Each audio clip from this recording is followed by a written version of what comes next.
নমস্কার বন্ধুরা, অমৃত বার্তা চ্যানেলে আপনাদের সকলকে স্বাগত।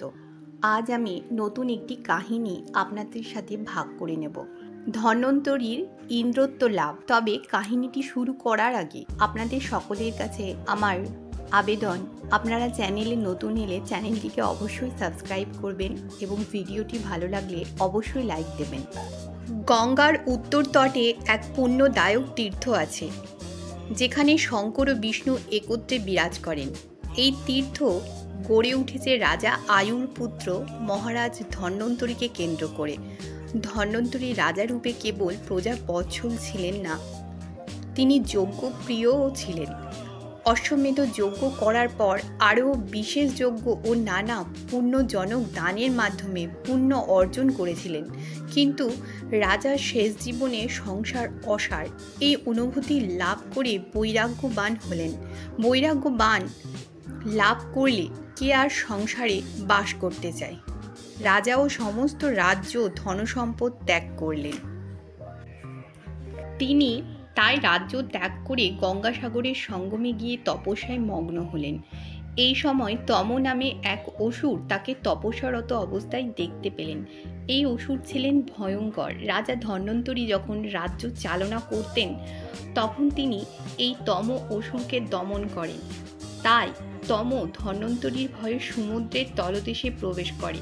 সেই থেকে প্রজারা শান্তিতে বসবাস করতেন, আর তম পাতালের নিচে অতল তলায় বসে কষ্ট পেতে লাগলো।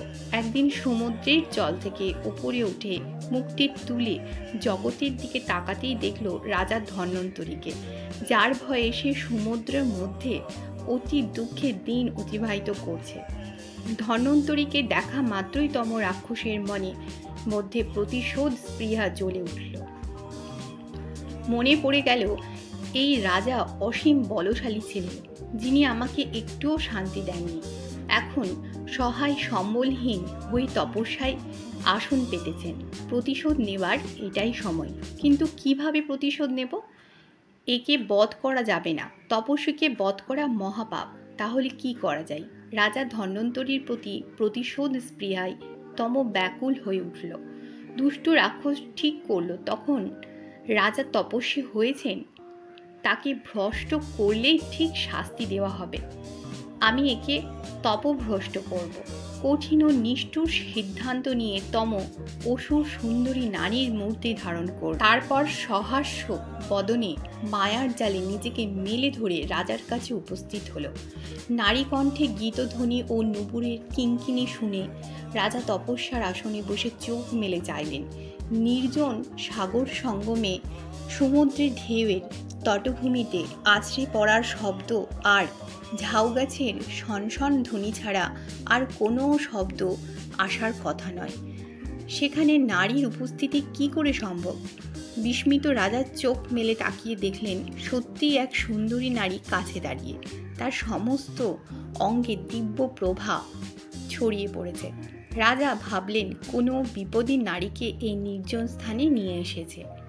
রাজা তাই দয়া পরবেশ হয়ে উঠে দাঁড়িয়েই সেই নারীকে জিজ্ঞাসা করলেন, তুমি কে কল্যাণী? এই নারী, তুমি বিপদে পড়েছ, কিন্তু তোমার মুখ দেখে সেই ভ্রম কেটে গেল। দেখছি তুমি আনন্দেই নাচ গান করছো। আচ্ছা, তোমার এত হর্ষের কারণ কি? তপস্বী রাজা ধন্বন্তরীর কথা শুনে চারুহাসিনী সেই নারী বলে উঠল, তপস্বী, এখানে তুমি ছাড়া আর কে আছে যাকে দেখে আমি আনন্দিত হব? আনন্দের কারণ অবশ্যই তুমি। ধন্বন্তরী এই কথায় অবাক হয়ে জিজ্ঞাসা করলেন, সে কি? তোমার পরিচয় কি জানতে পারি? নারী উত্তর দিল, দেবরাজ ইন্দ্রের ভবনে যে লক্ষ্মীর বাস, আমি সেই লক্ষ্মী।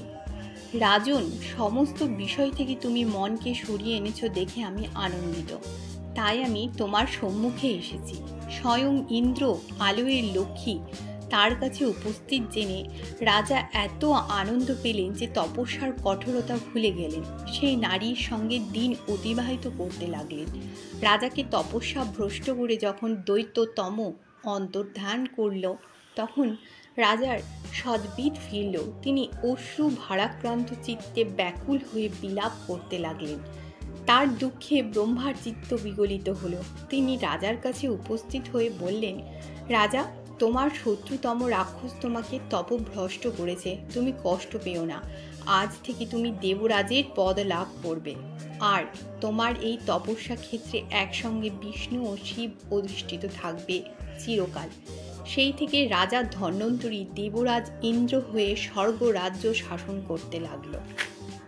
কাহিনীটি এখানেই শেষ হলো। আশা করি সকলের ভালো লেগেছে। যদি ভালো লাগে তো অবশ্যই একটি লাইক দিয়ে যাবেন। ভিডিওটি শেষ পর্যন্ত দেখার জন্য ধন্যবাদ।